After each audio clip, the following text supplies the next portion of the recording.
morning, good morning, good morning. Alzheimer's and Dementia Support Group. It's a beautiful Saturday, ladies and gentlemen. But we are coming to you live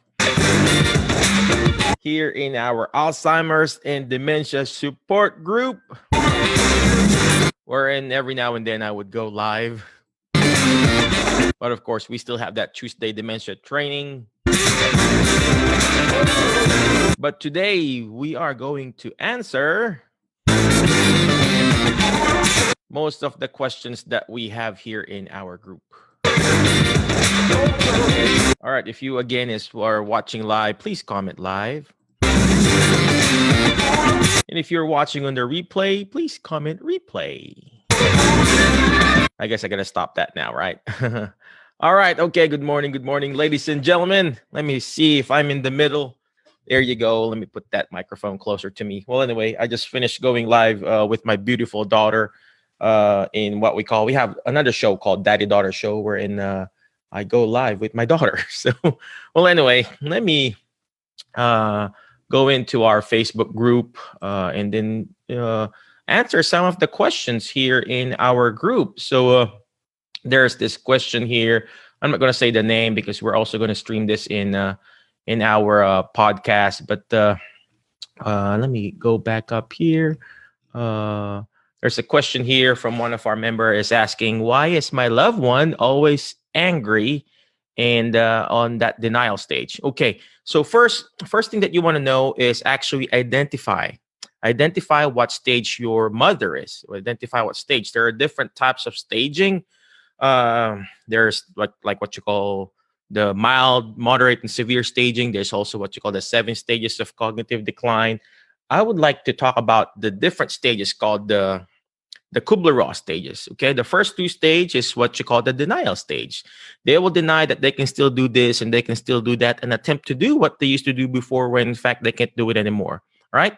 Well, anyway, I would like to say hello to Lilith. Lilith, hello, how are you? And Ralph, brother Ralph, how are you, brother? I miss talking to you. I hope you guys can hear me. Let me drink my coffee, right? Well, anyway, I was eating coffee and pandesal. Pandesal is like a bread from the Philippines. My wife baked it. Well, anyway, okay, so let's go back to those stages, right? The first 2 stages is what you call the denial stage.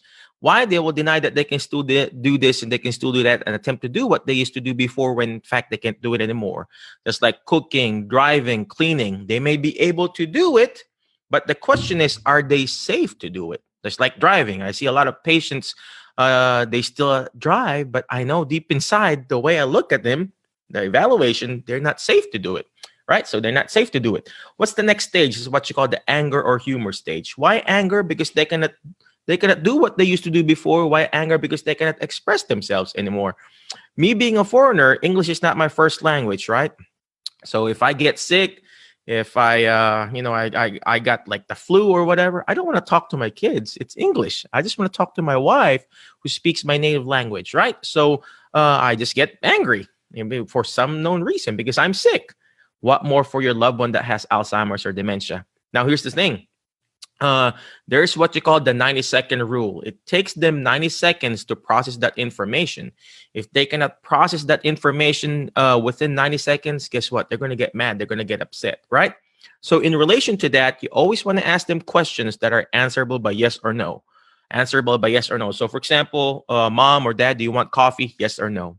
If you ask them an open-ended question that is an open-ended, they're going to process that. Like, what do you want for breakfast? They're going to process that and they're just going to get upset. They're just going to process it. And within 90 seconds, if they don't process it, guess what? They're just going to be mad, right? So that's the stage there, anger or humor because they're just happy and they just want to mask it with laughter or humor, right? What's the next stage? What's called the bargaining stage. I bargain with you, bargain with priest or God, bargain with any higher being. Next stage is what you call the depression stage. They're going to be depressed. They don't want to do anything. They just want to stay in bed. They just want to be at their room. They don't want to do anything by the word itself. Now, here's the thing. If they're on that depression stage, you need to do 3 things, right? Do this. 3. Say three. Three things that you need to do. First is medication management. Medication management. Why? Because you need medication to help control. If it's a real clinical depression, you need to control those hormones, right? What are those hormones that you want to release? Your dopamine, your oxytocin, your serotonin, your endorphins. Those are the hormones that you want to release, right? What's the next thing that you need to do? Just like the three things, right? Medication management. The second is your coaching and counseling. You need to have a coach. You need to have a counselor that will help support you. Why? Because you take off one, it's going to fall, right? Take off two, it's going to fall. That's why a lot of people, our patients, they get stuck in that depression stage. They get stuck in that depression stage because they don't have those three things to move on to the next stage, right? So coaching and counseling is number two. Number three is actually therapeutic exercise or therapeutic activities. They need to move. They need to move because movement matters to your brain matter. The more movement, the more blood flow. More blood flow to the brain. More blood flow to the brain. More nutrients. More oxygen. Guess what? The more alertness they get, right? The more alertness they get. So those three things when they're in that depression stage.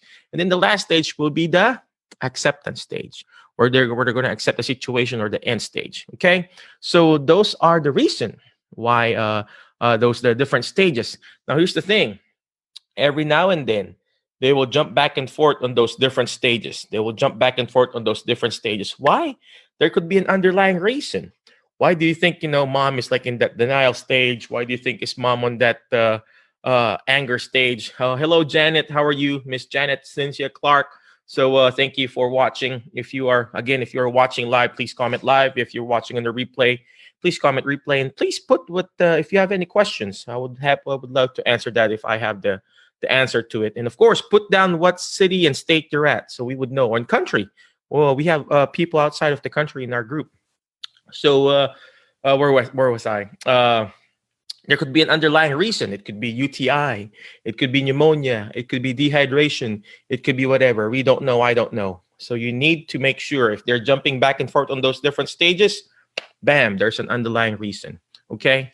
All right. So let's go on to the next questions that we see here.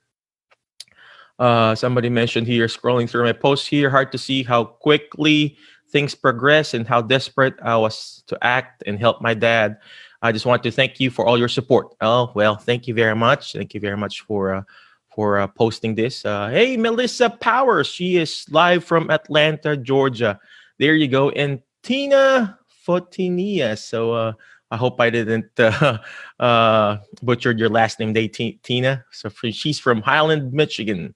And of course, my good friend, Mr. Ralph Lake from Indianapolis, and Mindy from Ohio, Delaware. All right, let's go on to the next stage. Next question here. Hi, I'm looking at ordering a medical ID bracelet for my dad. He doesn't wander or drive anymore, but we are going camping and he likes to go for walks. He has declined a bit from last year, and I thought it would be a good idea. That said, what information have you put on the front? I plan on putting his name and mine and my husband's phone number. And then I was afraid of scams like those crazy kidnap scams. They know his name, number, or him being approached because they know his name and he pretends to know them because he can't remember. Okay, first, that is a great idea for doing that for your dad. But don't think about those scammers. Think about the safety first of your father. Think about the safety of your father. And I would just put down his name, his name and his last name and your contact number just in case he gets lost. That's it. Don't obviously put down his birthday and, the other stuff. So I would just put down the name and your contact number, just like a business card. Okay. And of course, you can buy those fancy watches that has GPS. Those fancy watches that has GPS that you can detect where he's at. Okay. All right. Says another. No, that's just another thing here. Okay, let's move on forward. Okay. There's a comment here. Well, I just got a call from assisted living place my wife is in, telling me that somebody tested positive in there. Not sure how to feel right now. Okay, I also don't know how to feel and share, but I'm sure that assisted living is taking care and doing some precautionary measure. I don't know what assisted living that is, but the good thing is that most of the assisted living places, they have protocols in place. They are very strict. Most of the living place that I go to, ALF, is they are very strict and they won't even let outside people come in, especially if they have positive cases. So they are limiting exposure to those patients that has COVID-19. So worrying is just like a rocking chair. You may feel like you're moving, but it doesn't take you anywhere. Uh, just talk to the administrator and ask them, hey, what are the precautionary measures are you doing? And I'm sure they have, asked their protocol, because the state has a specific protocol for every facility. So I'm sorry about that, but uh, they do have some protocols to prevent the cross contamination and spreading of COVID-19 in ALF and skilled nursing. Okay, next question here. Okay. Hi, everyone. My mother is in a new care home. She wanders all day and repeats the same word. Another resident has slapped her because she doesn't like noises. I feel so helpless. Still not allowed to see her. I am so sorry about that. I know we're still not allowed to go inside the nursing homes, but if she wanders all days and repeat the same words, she first when she wanders, that's actually good. It means she's walking and exercising, able to walk around. So there's what you call walking program in different in nursing homes or I don't know with assisted livings, but nursing homes, they do have a walking program wherein they walk and ambulate and do a restorative nursing program for those patients. So that is actually good to keep her mobility intact. Now here's the thing: when the patient or the person keeps on repeating the same words, we call it echolalia. Echolalia, wherein they keep on repeating the same words. There's what you call some comfort measures that you can take. I don't know about your mother, but what we do in the class that I teach called Certified Dementia Practitioner, I've consulted with speech therapists, and they would give them some food like a lollipop or a chocolate. Actually, the reason why I have this Hershey thing here, Hershey cup, if you can see that Hershey cup, um, they said give them some chocolates to prevent them from talking again and again. But of course, solution there is finding what is making them asking the same question again and again. All right, okay, all right. Let's keep on going here. It says here, another question here is, my mom is fixated on anything negative. Yep, that's so true. That's normal. She wants to see her new reports. I don't think she should, because she will read about the low scores and beat herself up. When I saw her yesterday, she said it's because she's scared, which makes perfect sense. My heart is broken. What can I do better? Okay, best thing that you could do is give them what they want. Most of the time we think that they need this, they need that. Give them what they want. What do they really need? What do they really want? If they want to see the newer report, I don't think she can really understand the new report, the MRI and everything. But give her the scores. Give her the scores, and then work on it. Work on it. And that's the reason why we have those standardized test scores, where we do standardized tests for that patient. We tell them, okay, this is your score for today. How can we make it better? How can we make it the score get better a little bit? It doesn't have to be perfect. Doesn't have to be a big improvement, but at least if we're not preventing it from getting worse, if we're preventing it from getting worse, that's actually good. So ask your therapist, your nurse, or the doctor about what kind of standardized test, and work around with it. Work what needs to be worked on, or what needs to be worked on. Okay, let's do one more question here before I stop.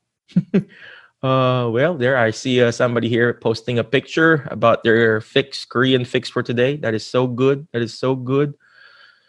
Okay, let's go on. My 80-year-old mother suffers from dementia, and she had a stroke yesterday. I'm so sorry. Doctor called me last night. Let me know that he had a serious enough to cause damage.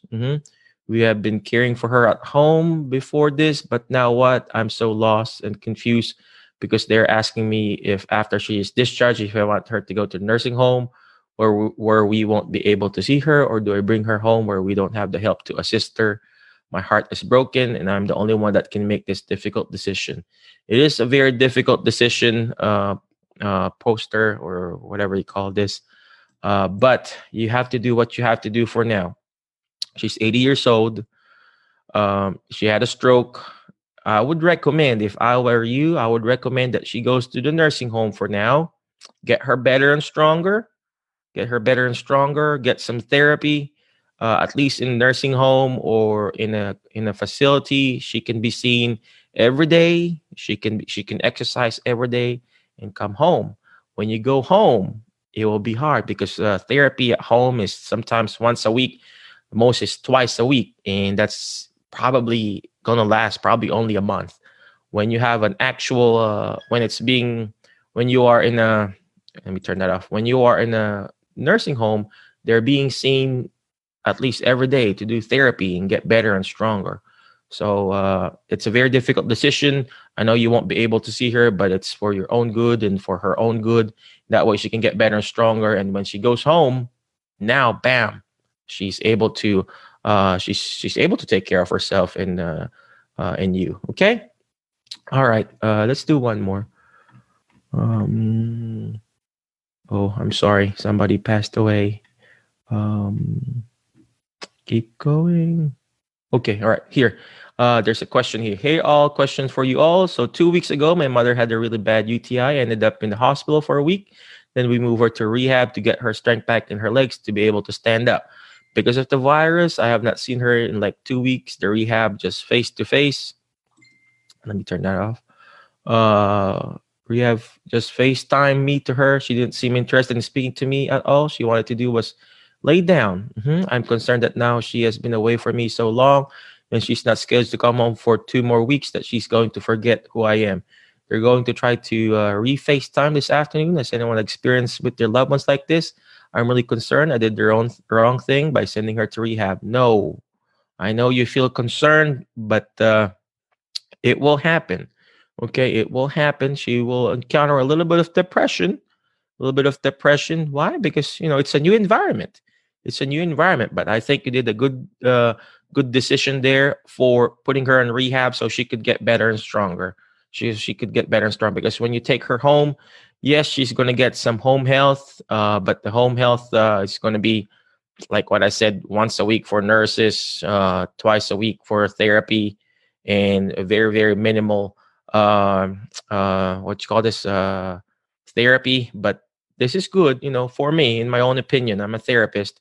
It's good. The therapy team, I don't know what nursing home or whatever, but I'm sure the therapy team and the nursing team, they are all equipped to take care of patients like what your mother had. Okay, so just hang in there, and it's gonna be better. It's gonna be good. It's gonna be good for her. Okay. All right. Again, thank you very much, ladies and gentlemen. I wish you all the best. Again, if you are watching on the replay, please comment replay. If you're watching on the live, please comment live. Again, thank you very much. And before I let you go, always remember the word fast, FAST. You got to take action fast, ladies and gentlemen. My friend, my Alzheimer's and Dementia support group, letter F. Find friends that will push you to your next level because you are the average to 5 people you hang out with. Find support. Go reach out to your Alzheimer's Association, reach out to your local doctor, talk to them about it. Okay. Next letter A. You got to learn how to take action. All this stuff that we're doing is not going to do me good. It's not going to do you good if you don't take action on it. Take action by learning more about Alzheimer's, learning more about dementia, reading books. Speaking of books, you can download my book for free at drmikechua.com. And letter S, share and subscribe. Share and subscribe. The more shares, the better. The more subscription, the better, right? And last but not least, letter T. You gotta learn how to teach it. You know why? Because when you hear it, you forget. When you see it, you remember. But when you're actually teaching it, you're understanding it more. So keep teaching people about Alzheimer's. Keep teaching people about dementia. All right? Again, have a great day. Be awesome, be great, be excellent. And I will see you around, my Facebook friends. How do I turn this off? Bye-bye.